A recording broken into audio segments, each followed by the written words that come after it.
Thank you for joining us this morning. A couple of housekeeping items to review before we begin this session. First, bios for our presenters today are in the handout section of your control panel. We encourage you to read about our esteemed panelists. Second, please submit all your questions to the Q&A box in the control panel. We'll be monitoring questions during the presentation and have saved time to answer them at the end. This session is worth 0.75 CM. You can find the CM log information in the handout section as well.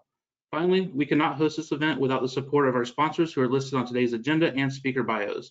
Make sure you take a look at our annual and capital and gallery level sponsors for this event. Thank you for your attention, and let's get started. Well, good morning, everybody. Welcome back to the Public Policy Workshop, our 20th anniversary. I'm Whit Blanton. I'm the president-elect of APA Florida and also executive director of Ford Pinellas in Clearwater. And it's my pleasure to welcome you today to our opening plenary on State of the Economy 2022. I'm really pleased to welcome Dr. Tim Chapin, who is the Dean of the College of Social Sciences and Public Policy at Florida State University. Prior to that, he served for 6 years as chair of the Department of Urban and Regional Planning and has been with FSU for more than 20 years. I'd also like to take just a moment to thank our annual sponsors, Theriac in Spain, Wade Trim, the Corradino Group, Plus Urbia, AARP Florida, our capital level sponsors, Florida Regional Councils Association and Kimley Horn, and our gallery level sponsors, Depew Planning Services, the Planning Collaborative, Cambridge Systematics, and Ford Pinellas. With that, we have 3 great sessions this morning, starting off with State of the Economy, and I'll turn it over to Dr. Chapin. Thank you, Whit. Appreciate it, and it's an honor to be asked to do this again this year. I wish we're doing it in person. I know many of you wish we were as well, but virtual is better than not at all. Today I'm going to be talking about primarily the economy. In prior years, I've given a talk like this. I focused a lot on demographics. I showed you lots of population pyramids. You're not going to see a lot of that today. In fact, you're going to see a lot of line charts and time graphics showing economic changes over time. So let me get the slideshow started here. Again, Whit or Devin, if it's not working, please do let me know. But I believe we've got the technology working okay here. So I wanted this morning to talk with you about Florida's economy and a little bit about demographic trends. This is sort of a talk that in the past has often been given by Amy Baker from the Economic and Demographic Research Office in the state of Florida. I do want to make sure that I credit her and her team for a lot of the slides that I'll be presenting. So you'll see a lot of slides that draw upon these slideshows. I will mention that while I'm happy to make the slideshow available to APA Florida to share with the folks that have joined today, so don't feel like you need to furiously scribble down notes. I've also embedded links to the slideshows and the various slides that I will be showing you over the course of the morning. So that's a little bit of the front matter. Let me dive right into sort of the economy and where things stand. And again, I think we'll have time at the end for some Q&A. So feel free to chime in later on with your questions. So real quick, let's dive in strictly. This is an EDR slide, a little bit text heavy, but you get the idea. Looking at the impact of the coronavirus, we're still all living in the pandemic in this very strange world of sort of slowly coming out of this round of the pandemic. This is state of Florida personal income changed by quarter over the last several quarters. And essentially the big message is that you can see literally the federal government stimulus packages involved in personal income. Stimulus package 1 there in 2020 that changed quarter 1 to quarter 2. You can then see the negative impact to Florida personal income. People were losing money, they lost their jobs, they weren't working. So personal income went down a lot post that first stimulus wave. There was a second round of stimulus that, as you can see, I would say artificially but needingly boosted personal income in the state of Florida. And then moving in through the last part of last year, you saw that the economy still struggled. The big message being that we're still in something of an odd economy, and that there are facets of the economy that are booming, and I'll speak more about that in a little bit, but there are also in many Florida households people that are struggling, particularly as those federal stimulus benefits have expired. In terms of one of the big topics of the day, we hear a lot about is employment conditions. This is U.S. and Florida unemployment rates going back all the way to the year 2000. This is a really powerful slide. The Florida line is in dark blue. The United States line is in that pinkish color. As you can see, back in the aughts, the 2000 to 2010 period, the great boom of that decade yielded remarkably low unemployment in the state of Florida. That blue line drops way below the pink line of the United States. And then over the last decade, we saw a spike during the Great Recession, and then it's fallen off, and the economy was actually in stunningly good shape around January of 2020, and then the recession hits, and you can see that we had a just absolutely stunning spike in unemployment, not just in the United States, but also in Florida. Lots of people lost their jobs. It wasn't equal across the economy. It was targeted in certain industries, particularly a lot of the service economy. As many of you experienced, I'm sure, you stopped going to restaurants and getting your haircuts, and we all sort of hunkered down for a while there, and that led to that spike in unemployment rates to upwards of 14%. The latest numbers we've got are from late last year. That lower left box, November 2021, the U.S. unemployment rate's about 4.2%, and the Florida one's a little bit higher at about 4.5%. Really interesting note there right below. The revenue, the EDR folks sort of claim their standard for full employment, which means the economy is largely full and there are jobs and workers well matched, is about 4%. So we're approaching that level again. So the economy has recovered, employment is up, although I'll speak about the participation rate in a little bit. But the pandemic, as we all know, but the data bear it out, had a massive impact upon employment and jobs for Floridians and around the United States as well. Now, an interesting part of this, and I suspect many of you are seeing this as well, is participation rate. While there are lots of people that could be working, only a certain percentage of them are actually participating in the workforce. And by that, we mean that they are actually in a job or actively looking for a job. And Florida's participation rate is below and well below historic levels. This chart, again, from EDR, shows you the participation rate going back to the year 2000. It's, hovered between 64% and let's say 60% or so for the last, 2 decades. The pandemic knocked down the participation rate substantially, but we're still sort of below historic norms. There are a lot of people that have opted out of the workforce that are no longer choosing to seek work or to work. Many of you, I know at FSU here, we're struggling with what's called the Great Resignation, people choosing to work elsewhere or not to work at all for all sorts of reasons. They're worried about their health, they want a different lifestyle, whatever it might be. But our participation is down. This isn't just a Florida trend, by the way. The U.S. has a similar version of that.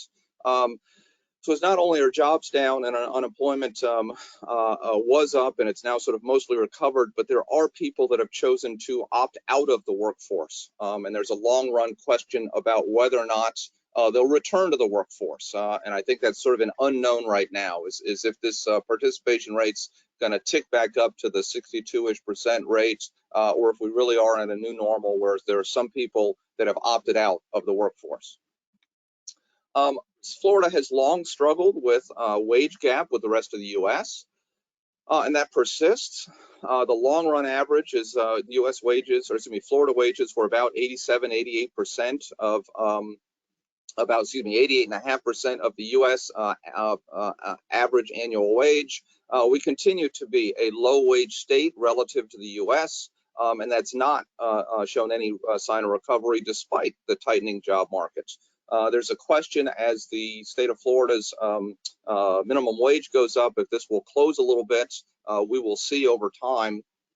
But Florida has long been a cheaper destination for employers and a lower wage place for the state of Florida, and that continues to this day. I know that our economy and its mix partly contributes to that with lots of tourism jobs and service jobs. So this is a slide that Amy often would show, and things have not changed despite changing labor markets over the last, let's say, 2 years. The other sort of big part of the economy at a higher level is there's a lot of concern about the economy these days. I hear this in my conversations, and I suspect you have them in your conversations in your households and with your friends and in your workplaces. People are worried these days about the economy, particularly related to inflation. You go and you fill up your car at the gas pump, and you see a high $3 or even occasionally a $4 number as the first number there, and you think, how did gas get so expensive? You go to the grocery store, you buy the gallon of milk, you buy the creamer for the coffee, whatever it might be, and you think, well, gosh, that price went up, and prices are going up, and inflation is indeed the highest it's been in many decades, and there's great concerns around that. What this means for consumer buying behavior and consumer sort of actions is sort of interesting. I'll get to some housing starts and housing buying purchasing data here in a little bit. While consumer perceptions are very low, there still seems to be very high demand for durable goods, cars, washing machines, houses, and things like that. But typically what happens when consumer perception goes down is people get a lot more calm in their spending. They tend to be a bit more safe and secure in their spending. They don't buy a lot of things. So we're in this interesting phase where the economy is actually in pretty good shape as of right now. Employment's up, unemployment is down. There seems to be a lot of demand for goods, yet in the midst of all of that, people are still worried about the economy, and that will have interesting impacts for spending behavior. And frankly, I also suspect it will play into elections this coming fall, depending upon where that consumer perception is. So attitude, I'm not an economist, don't play one on TV, but I will tell you that as I talk to my economics folks, perception is reality for so many of us. When we're feeling good about the economy, we behave differently with our pocketbooks. So keeping an eye on that consumer perceptions is important. And again, we're at a low over the last, let's say, decade, or at least last 5 or 6 years, although we're not anything resembling an all-time low of the early 1980s and the Great Recession of 2008, 2009, and in there. So consumer perception is an interesting measure to track, and it's not real good right now. Let me now I'm going to talk from sort of broad economy, and I want to talk just a little bit about Florida and its population growth. This is a slide that frankly I need to update. That's one of mine that just sort of shows Florida's population growth since the early census data from back in the 1800s. And we can see, and this is something that we all know as Florida planners and developers and people that know the state, boom times for most of the state, adding about 3 million people a decade, every decade since 1950. Well, the short story is that's likely to continue. According to the state's official population projections, and I think that they generally are pretty good. There's an old saying in the projections world that when you're doing forecasting, horseshoes and hand grenades, if you're close enough counts. So I like to trust and think these data are going to be roughly right. We did see a little bit of a slowdown in the early part of the 2010s, but the state is growing again. And in fact, between April 1st of 2020 and April 1st of 2021, the state grew very, very quickly by about 361,000 people, which is akin to the boom times of the 05-06 period. So the state of Florida is growing and growing very, very quickly, and that's reflected in all sorts of things: demand for schools, infrastructure, water, and all the things that we planners wrestle with, but also has impacts upon the state's budget, and I'll speak to that at the end of this presentation. So the population's continuing to grow. It's looking like, according to the official projections, that we'll grow by a little less than 3 million people in this decade of the 2020s, and then it looks like we'll slow down a little bit in the 2030s. I think there are all sorts of demographic reasons to think that's probably right. But having said that, Florida is simultaneously blessed by its wonderful growth economy and occasionally challenged by that growth economy. There are many states around the nation, in the upper Midwest, in the Midwest, in the mountain states on the eastern portion of the country, that they wish they were growing, and we are in fact continuing to do so, like a few other states. What's fueling that growth? Well, again, this is the demographer in me that gets sort of interested about these changes. For the longest time, the state of Florida was growing in part because we had a youngish population and we were having more babies born than people dying in our population, what's called natural increase in our population over time. That is going to change in the, and actually has changed in the near term, and it's likely to continue to be the new normal for the state of Florida and frankly for most of the United States, where we are actually going to have a natural decrease. And by that I mean we'll have more people in our population die off each year than are born into it. So if there was no immigration, Florida's population would in fact decline looking ahead. However, we still have tremendous immigration into the states. Lots of people in the United States see Florida as a destination. Our beaches, our water, our sunsets, our sunrises, the amazing communities and the great work that you all are doing in your communities makes Florida a destination of choice for lots of Americans that are looking for a great place to live. And it's not just retirement ages, it's to come here to work. Just so you know, at FSU, we are blessed to be a university that's a destination for lots of people now.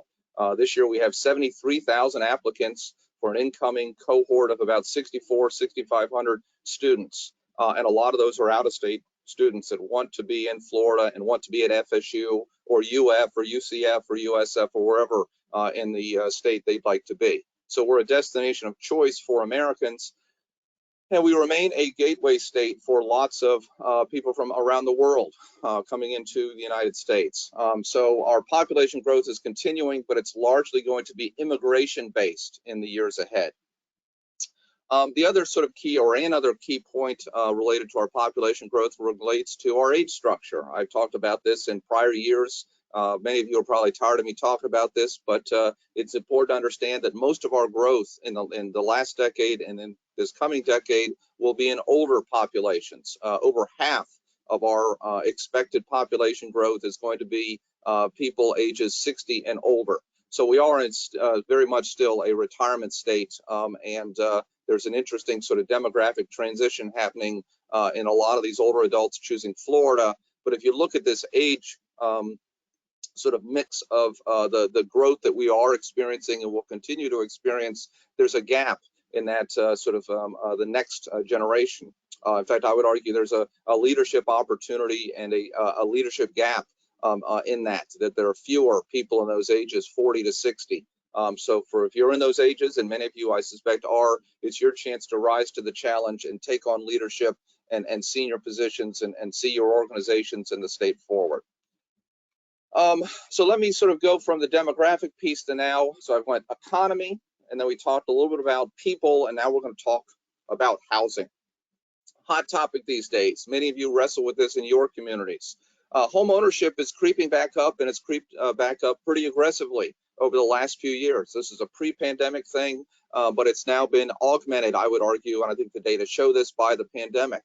But what this chart shows is the home ownership rate in the state of Florida from 1984 through about 2021. Back in the Great Recession, right before the Great Recession, our home ownership peaked at about 72%, almost 73%, which is a remarkably high percentage rate, particularly for a pretty big urban state like ours. That was a function of a lot of things, a lot of housing demand, a lot of very low interest and occasionally predatory loans, and a lot of people got into home ownership, many of whom have thrived and some of whom weren't quite ready for it and did not thrive. So after the bust, the recession, the housing bust of the mid to late 2000s, home ownership dropped down a bit closer to its more historic level of about 66, 67%, but it's creeping back up. So we're seeing a lot of growth and demand for homes these days. As evidence of this, and this is from a site that I found earlier this week. Actually, I knew about it, but hadn't gone and looked at their data in a while. The Florida Realtors have a research arm. This is the last 5 years of sales, housing, single-family house sales, median housing prices for those units, and the number of houses that are for sale, the inventory over the last 5 years. And you can see some remarkably striking trends that remind us of core economic principles.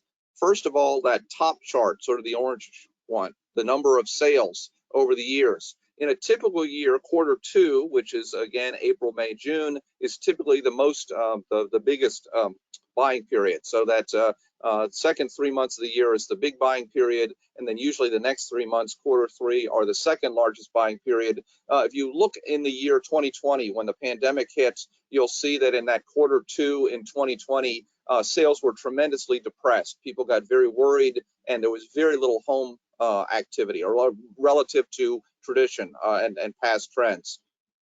But ever since the recovery began, I would argue in quarter three of 2020, in part due to massive federal stimulus, home sales have gone way up.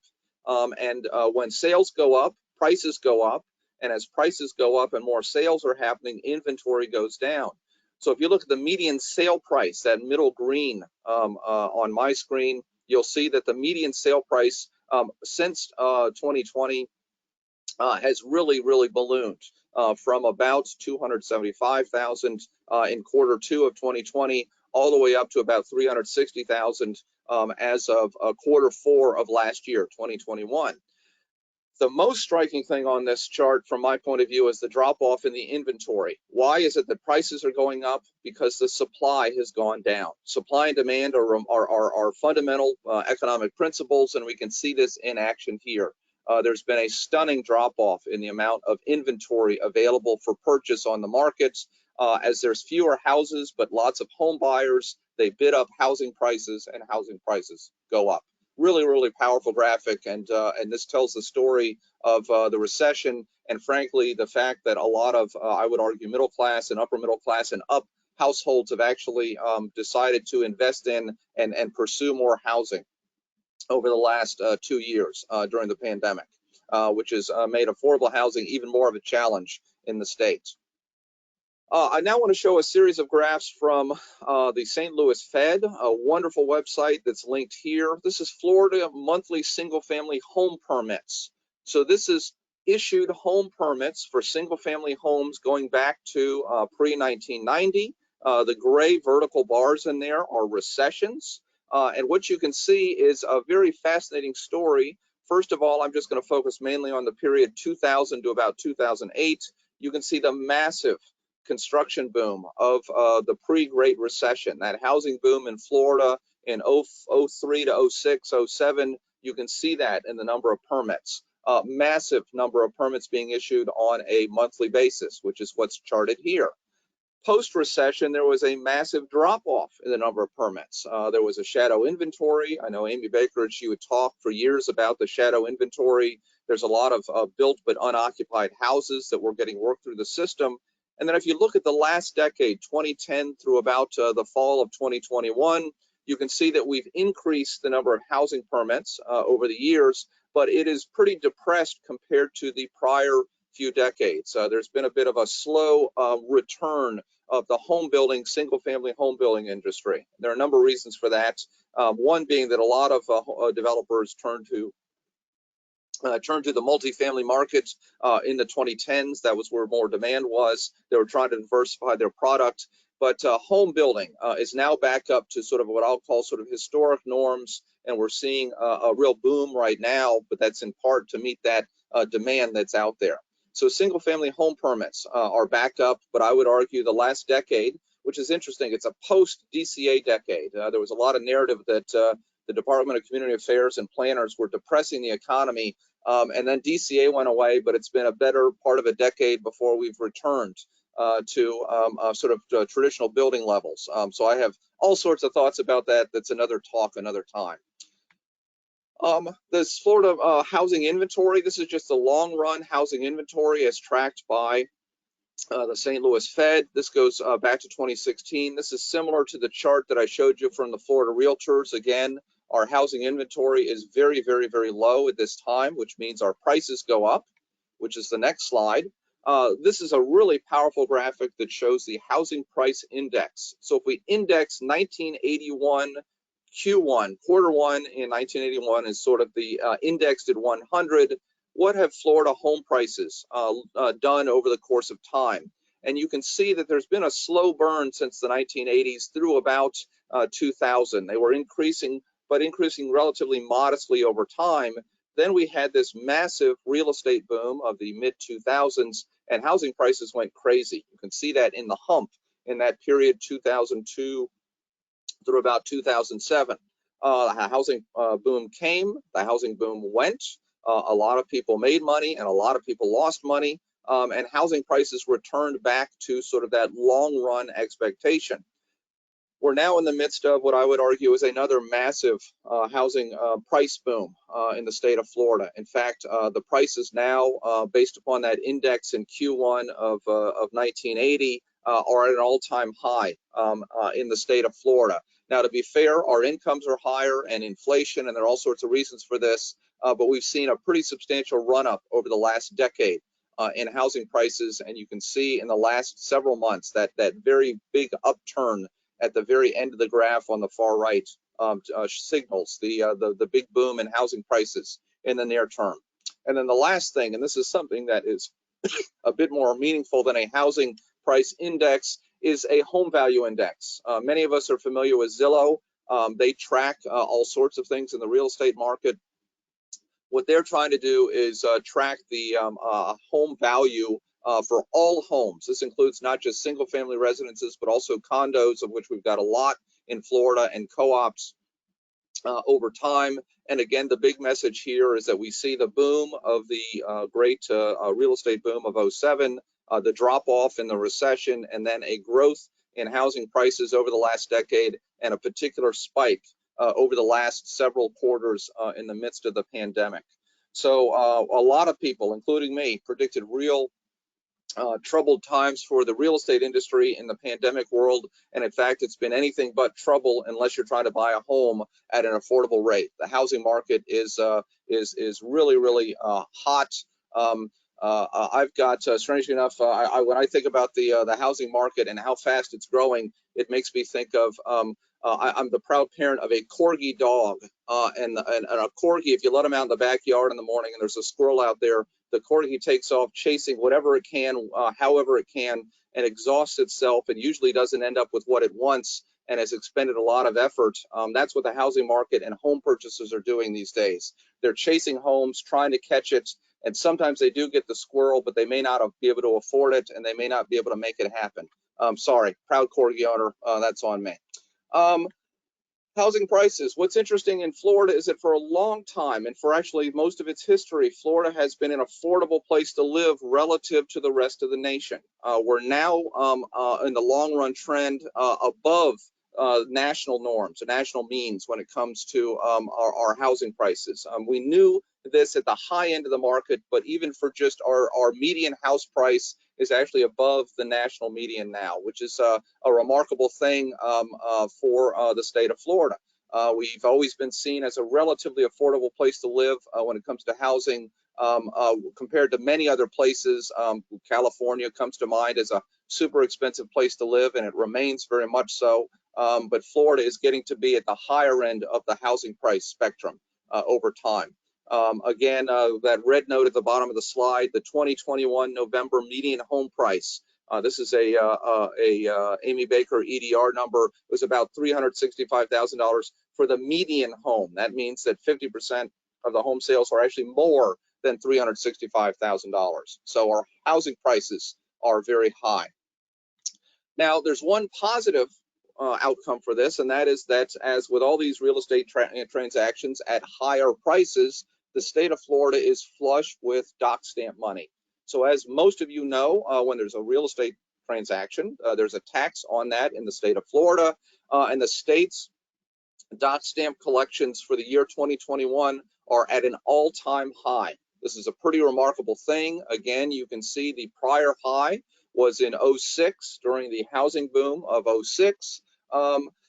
But it fell way off as the real estate market cooled off post or during the Great Recession, and it's slowly been building over time. And 2021 was, to say a bumper year, a stunning increase in dock stamp collections in 2021, which brings new revenues and substantial revenues to the state of Florida.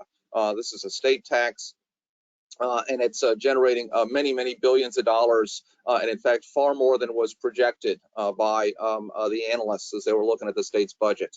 So the economy is booming on the housing front. Just so I got to mention the rental market a little bit. Not surprisingly, as housing prices go up and land costs go up, rents go up. This is Florida and U.S. median rents. This is also an EDR slide by year going back to 2005. The big message is that those rents keep going up, and in fact, our rents are higher than you find on average in the United States. So we've got a rental market that is also heating up and is very hot. And in fact, our vacancy rate, and this is another Fed slide, the rental vacancy rate going back to the mid-1980s is at an all-time low in this tracking. So there's the rental housing market is very tight these days. And again, basic supply and demand. When there's fewer places available to rent and more people looking to rent, prices go up. So real estate is very hot. Again, think of that corgi running through the backyard chasing a squirrel.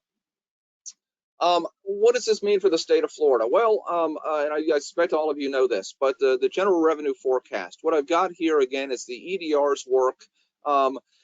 What they do post-session every year is they do a forecast of the general revenues the state of Florida can expect. And then they revise those in August of the same year. So at the end of the session last year, on the post-session forecast, they were predicting the state of Florida and its general revenues would be about $35.5 billion, 35491, right?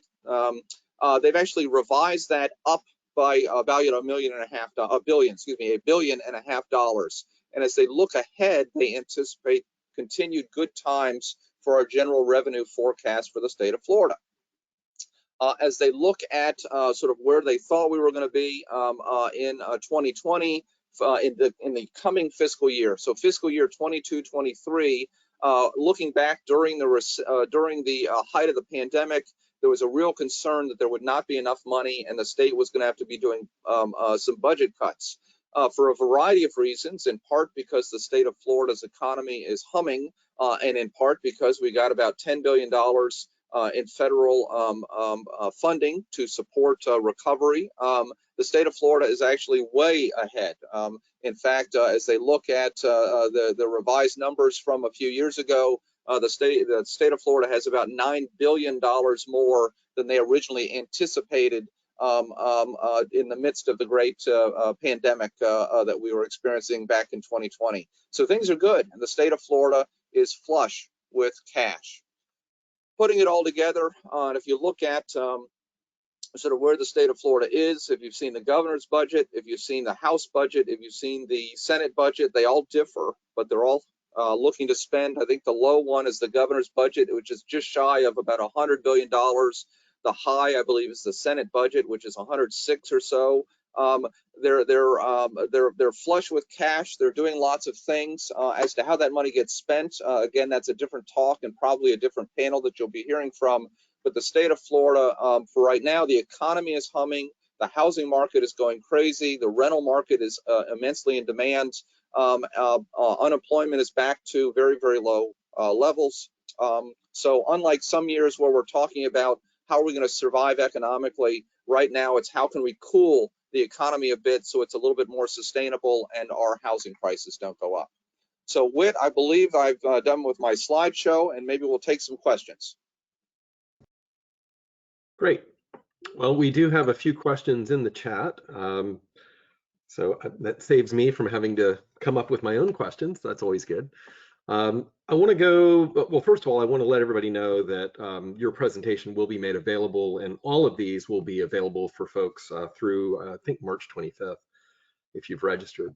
So the first question is, the participation rate is 55% of what? What is the gross number this percentage is derived from? So usually when they're looking at, I'd have to go and dig out my notes. It's usually the participation rate, it's the population, traditionally it was 18 to 64-year-olds because we saw 65 as retirement age. I believe they've changed that to 18, and I don't recall what the top age bracket is, but it's people that are eligible to work full time, and 18 is the lower bound, and the upper bound, as I say, it used to be 64, but I think they've upped that. So it's participation of all adults 18 to that top bound. Let's see, the other question had to do with the Great Resignation.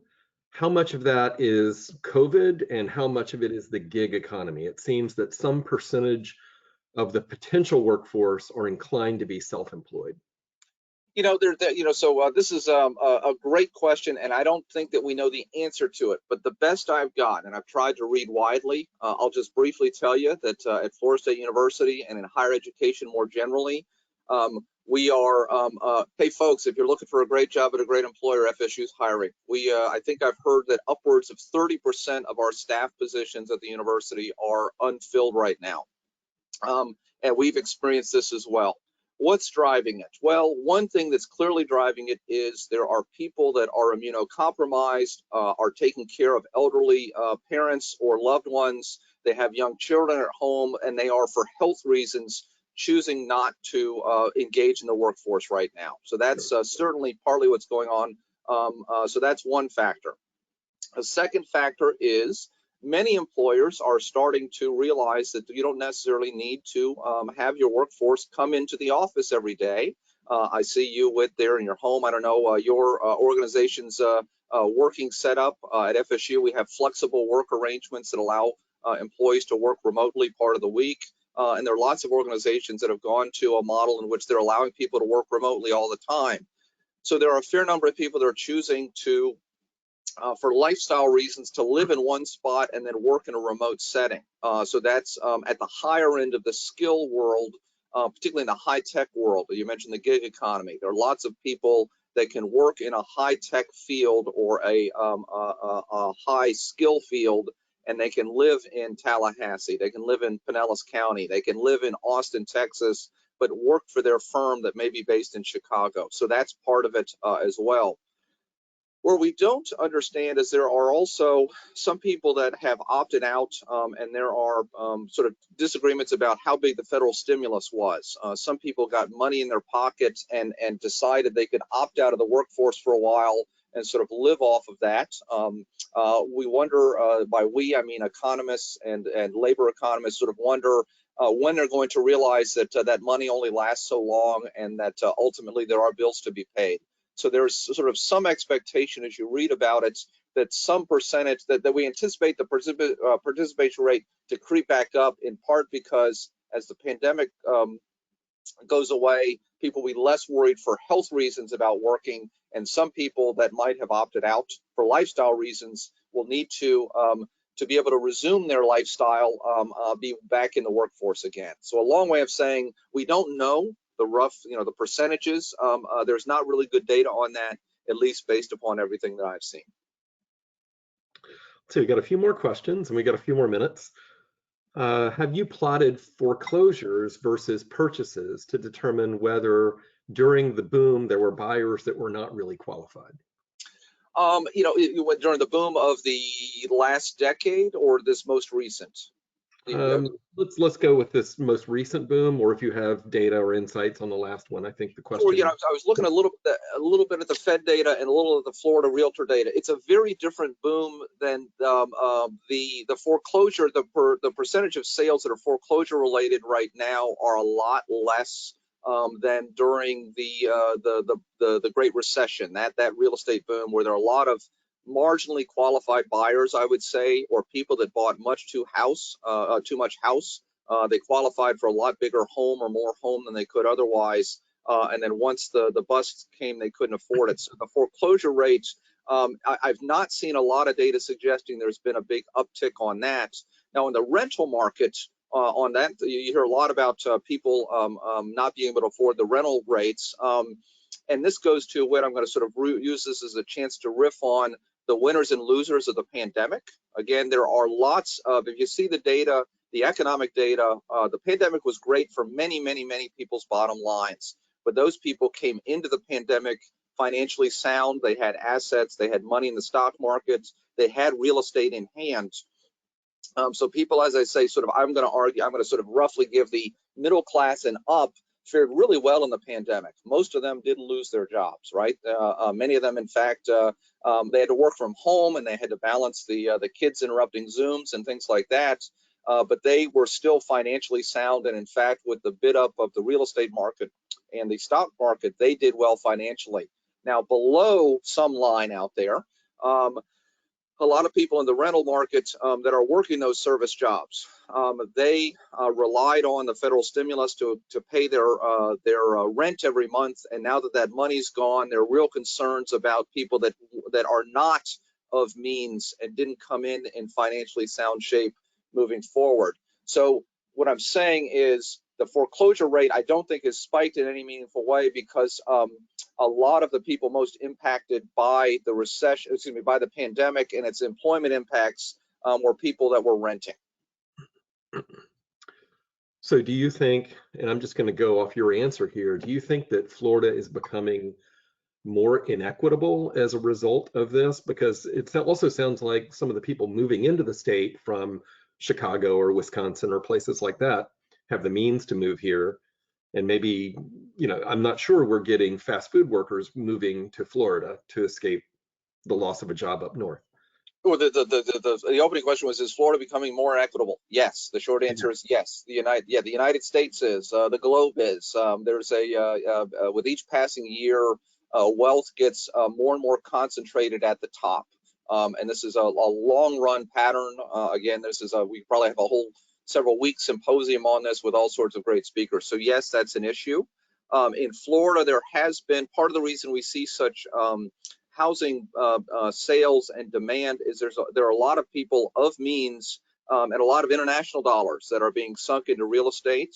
This is not a new thing, by the way. Florida has long been a haven for international money, and Florida real estate has generally, in the long run, been a pretty good investment.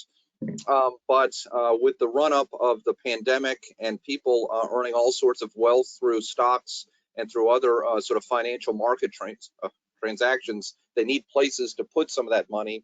And the percentage of homes, just as an example, that are cash purchases, people have cash in hand, has gone up in the pandemic. So that suggests there is wealth being socked away here in Florida. And my guess is it's very unlikely that it is the truck driver. It is the manager of the local CVS or whatever it might be.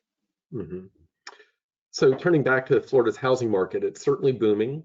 Do you see this as more of a bubble, or is it becoming the new norm for housing prices in the state? That's the several $1 trillion question. And I've tried to read about this. I should say over and over that I'm a land use planner, and most of my job day in and day out is as an administrator of a college. So I don't speak to have any deep. I'm not a labor or housing economist, but my reading of things is that this is just a new normal. I think that housing prices have been bid up, and it's not shadow money that sort of fueled the great boom of the 05, 06, 07, where the lending industry was doing a lot of very aggressive lending that was unsustainable. As best I can tell, these are sustained dollars, barring a massive collapse in the stock market and other sort of financial vehicles that are out there. If we had a great depression of 100 years ago, where the market dropped by many percentage points consecutively, and a lot of wealth was wiped out, maybe this would be seen as much more of a bubble. But I think this is a bit closer to a new norm. Okay, so it sounds like we need to get busy with housing production. Housing production, and it'd be really wonderful if the state decided to start really meaningfully investing in affordable housing. And we looked at some sort of different models for providing housing, for financing housing. Yes, but the housing production side, that's a fascinating part of the story. Again, I'll editorialize again and say, when the state largely got out of the land planning game about a decade ago, there was a lot of talk about how the shackles were now off the development industry and they could thrive. And the evidence sure doesn't look like that happened. No. I'm going to take this last question from today's headlines. Today's Tampa Bay Times headline was Bay Area costs rise 9.6%, faster than any market in the country. And we had a question from the audience. With housing and rental prices above average for the first time, other prices increasing due to pandemic issues and price gouging, and wages remaining traditionally low in Florida, how do you see our society faring going forward? Will workforce participation increase with wages not increasing commensurately and with immigration? Well, so Florida, I do think the wages will increase. I think it's hard to imagine. Get the participation rate is down. The minimum wage got passed. It's creeping up over time. I could tell you that lots of employers are having to put more money towards hiring people.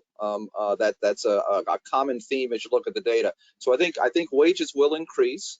We are blessed by being still very much a destination of choice for lots of people. So again, if we're going to grow by another 3 million people this decade, that's a lot of labor out there that's available. So a long way of saying, I don't know that there are any near-term fixes to this. I do think wages will come up. I do think inequity will continue. I think disparity in wealth will get only worse over time. So I think that, the state has some fundamental challenges, and I think affordable housing, frankly, I know that's your next panel, so I'm just going to make a pitch. That is probably one of the defining topics of this decade, is ensuring that people can afford to live in this beautiful state that we call home. Well, Dr. Chapin, thank you so much this morning. That was very insightful, and we really appreciate your time once again to share your insights. My pleasure. Thanks, Whit. Thanks, everybody. We'll start again at 9:30.